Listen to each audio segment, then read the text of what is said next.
Pour détruire un adversaire, vous n'avez besoin ni de flammes, ni de sang, ni de cris. La neutralisation la plus totale n'exige aucun scandale public, aucun complot vengeur, aucune confrontation bruyante. Parfois la forme de pouvoir la plus absolue est celle que personne ne voit venir. Non pas parce qu'elle est cachée, mais parce qu'elle est calculée avec une précision glaciale.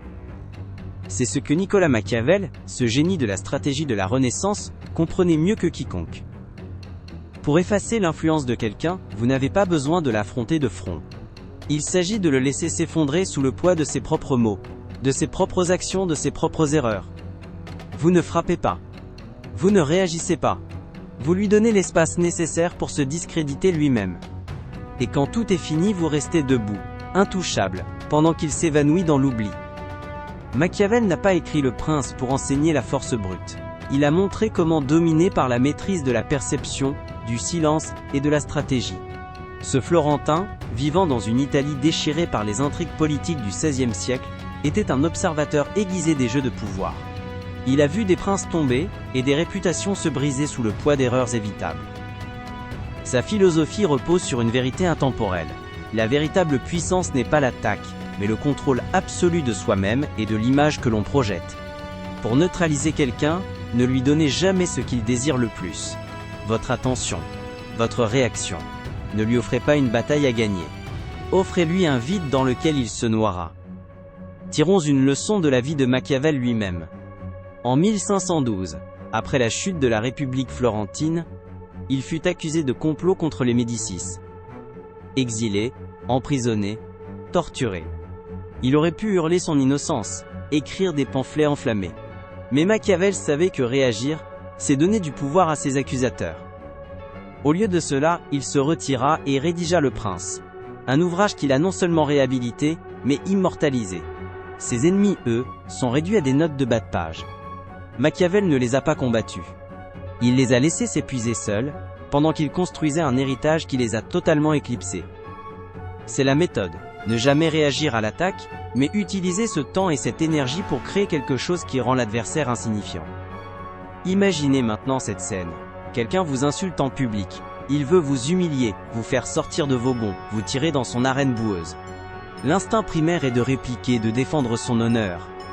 Machiavel vous dirait, ne bougez pas, ne parlez pas, observez.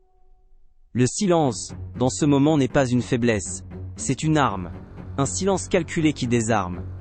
Quand vous refusez de réagir, vous privez l'adversaire de l'oxygène dont il a besoin.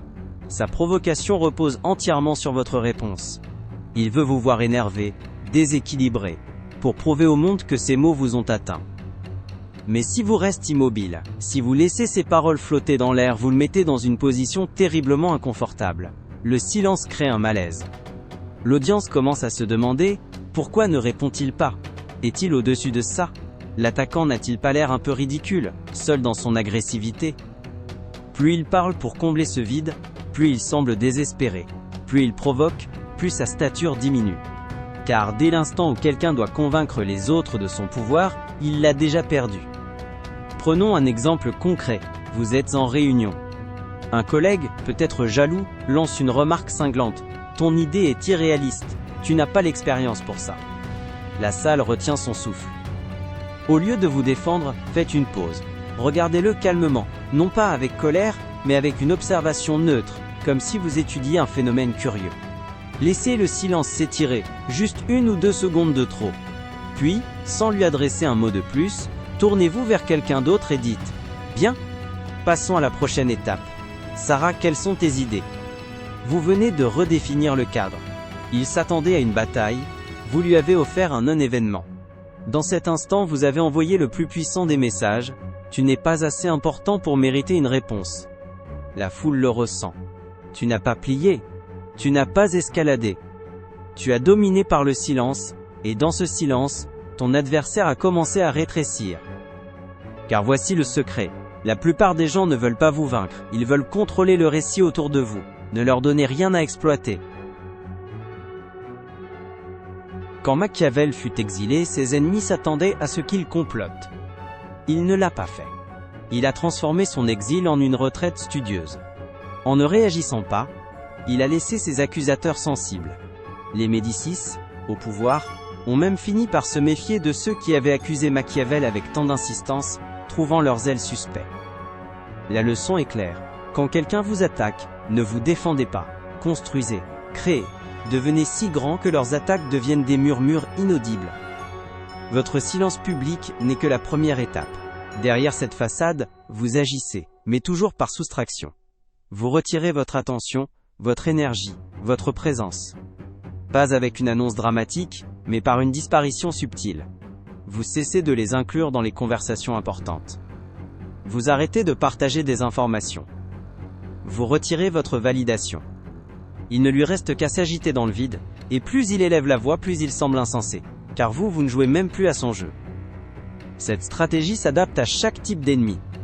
Face à l'agresseur direct, celui qui vous humilie en public, la tentation est de répondre avec une pique plus mordante. L'approche machiavélique, un sourire léger, un silence d'une seconde, et un changement de sujet qui déplace le projecteur. Vous transformez son attaque en un moment d'oubli. Il est laissé derrière, son commentaire tombant à plat. Face au colporteur de rumeurs, celui qui prétend que votre succès est immérité. La tentation est de se défendre, de clarifier. L'approche machiavélique, ne dites rien. Soyez plus visible. Organisez un événement mémorable. Partagez une idée brillante. Soyez généreux et authentique. Vos actions contrediront ces mensonges avec une force qu'aucun mot ne pourra égaler. Les gens comparent ce qu'ils voient à ce qu'ils entendent. Sa crédibilité s'effondre.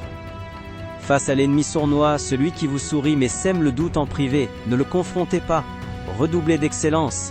Livrez des résultats impeccables devant ceux qu'il cherche à influencer. Proposez des idées qui marquent. Votre intégrité et votre compétence deviennent des faits incontestables. Son récit se dissout face à la réalité que vous imposez. Face à l'imitateur, celui qui copie vos idées et votre style, ne paniquez pas.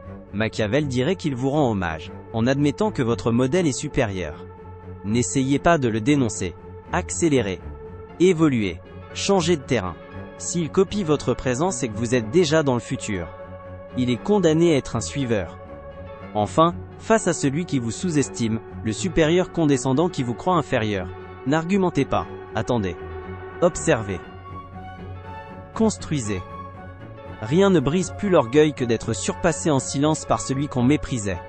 Livrez des résultats si exceptionnels que l'on commence à vous consulter, et non plus lui. Son ego s'effondre, sans que vous ayez prononcé une seule parole.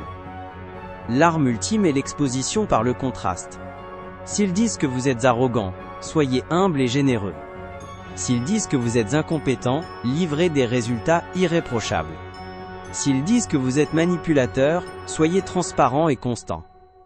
Vous ne vous défendez pas, vous êtes. Plus ils parlent, plus vous agissez en opposition. L'écart devient si grand que les gens cessent de les écouter. Machiavel n'enseigne pas la guerre, mais la domination. L'anéantissement véritable n'est pas un cri, mais le vide que vous créez autour de votre adversaire. Vous rendez ses attaques insignifiantes et son obsession futile. Vous ne gagnez pas une simple bataille, vous changez les règles du jeu. Votre silence, votre progrès, votre présence les efface sans un mot. Vous devenez une force qu'ils ne peuvent nier, un horizon qu'ils ne peuvent atteindre. Leur pertinence s'éteint dans l'ombre de votre ascension, tandis que votre silence résonne comme un triomphe éternel. Machiavel n'enseigne pas la guerre, mais la domination. L'anéantissement véritable n'est pas un cri, mais le vide que vous créez autour de votre adversaire. Vous rendez ses attaques insignifiantes et son obsession futile. Vous ne gagnez pas une simple bataille, vous changez les règles du jeu. Votre silence, votre progrès, votre présence les efface sans un mot. Vous devenez une force qu'ils ne peuvent nier, un horizon qu'ils ne peuvent atteindre. Leur pertinence s'éteint dans l'ombre de votre ascension, tandis que votre silence résonne comme un triomphe éternel.